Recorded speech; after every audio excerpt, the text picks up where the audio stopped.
Assalamualaikum warahmatullahi wabarakatuh. Shalom, Om Swastiastu, Nama Budaya, Salam Kebajikan, dan salam sejahtera untuk kita semua. Halo, namaku Raffi Akbar. Aku duduk di bangku kelas 11 IPA. Hari ini aku akan menjelaskan apa itu sistem imun. Oke, di sini adalah immunity. Immunity itu diambil dari bahasa Yunani, yaitu imunisasi atau perlindungan. Secara pengertian imunitas adalah suatu mekanisme pertahanan tubuh terhadap benda asing. Benda-benda asing yang dimaksud bisa berupa bakteri ataupun patogen. Lainnya benda asing yang dimaksud bisa beberapa bakteri, virus, jamur, parasit, toksin, obat, dan bisa saja makanan atau minuman yang sering kita konsumsi untuk kebutuhan kita sehari-hari. Kemudian, sistem imun dapat diartikan sebagai satu sistem yang berperan dalam proses imunitas. Ada banyak komponen mekanisme dan sistem imun dalam tubuh kita.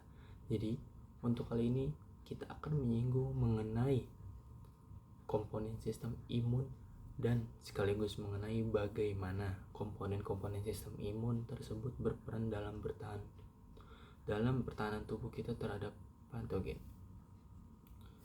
Sistem imun pada manusia dapat dibagi menjadi dua, yaitu yang pertama adalah imun sistem alami atau innate immunity, atau bisa disebut dengan sistem imun non-spesifik.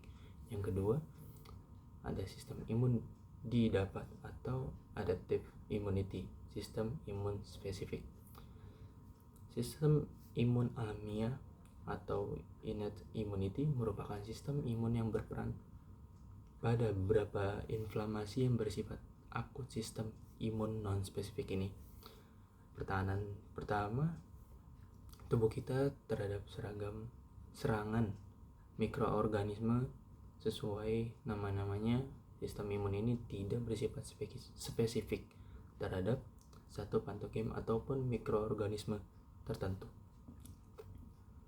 Komponen-komponen pada sistem imun non-spesifik atau ilmiah adalah pertahanan fisik dan mekanik berupa kulit, mukosa, dan aulia, terutama pada saluran nafas. Dan kedua, ada pertahanan biokimia seperti asam lambung dan lisozim.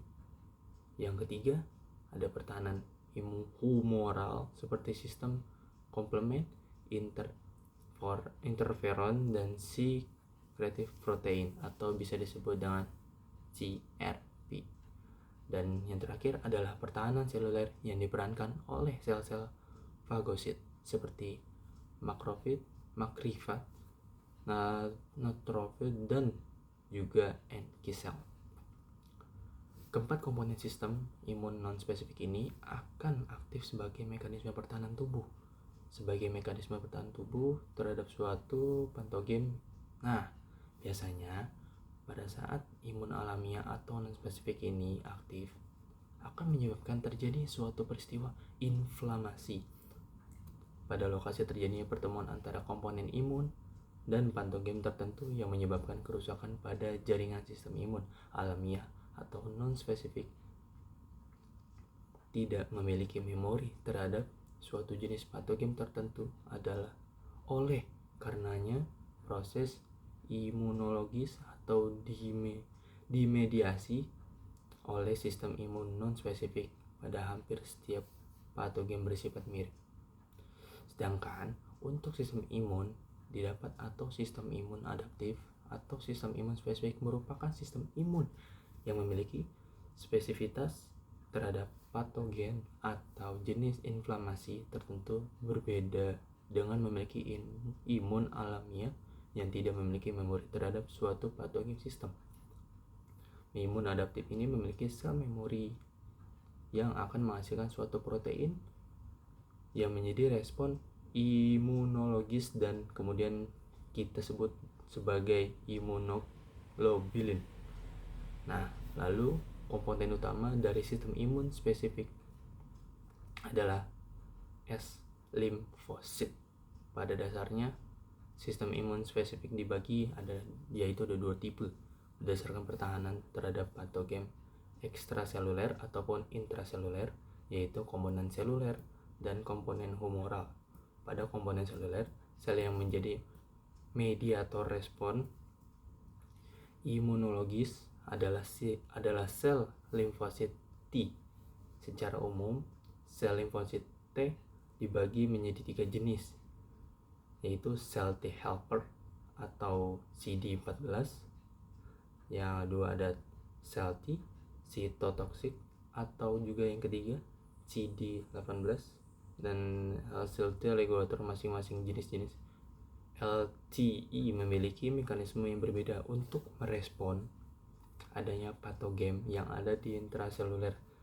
Sel T helper bekerja berikatan dengan sel antigen presenting sel atau ABC melalui reseptor protein MHC kelas 2 untuk memicu produksi sitokin yang dapat berperan sebagai sitokin proinflamasi maupun sitokin antiinflamasi. Kontrol dari sitokin proinflamasi adalah interleukin 1 beta interleukin 6 dan juga alfa. Sedangkan untuk contoh sitokin antiinflamasi yaitu ada interleukin 10 sel T. Cytotoxic akan berikatan dengan sel yang terinfeksi patogen pada intraseluler melalui protein B molekul atau HMAC kelas 1 dan akan langsung membunuh sel-sel yang terinfeksi tersebut. Sedangkan untuk sel T regulator berfungsi untuk mengatur supresi dan respon imun.